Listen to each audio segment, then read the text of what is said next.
بسم الله الرحمن الرحيم. لم يكن الذين كفروا من أهل الكتاب والمشركين منفكين حتى تأتيهم البينة، رسول من الله يتلو صحفا مطهرة فيها كتب قيمة، وما تفرق الذين أوتوا الكتاب إلا من بعد ما جاءتهم البينة، وما أمروا إلا ليعبدوا الله مخلصين له الدين حنفاء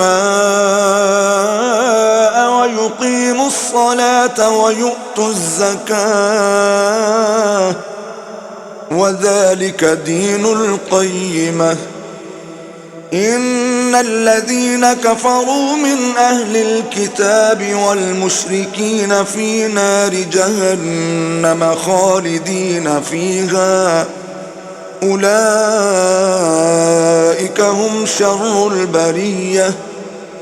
إن الذين آمنوا وعملوا الصالحات أولئك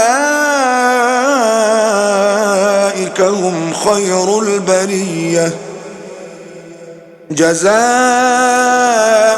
عند ربهم جنات عدن تجري من تحتها الأنهار خالدين فيها أبدا، رضي الله عنهم ورضوا عنه، ذلك لمن خشي ربه.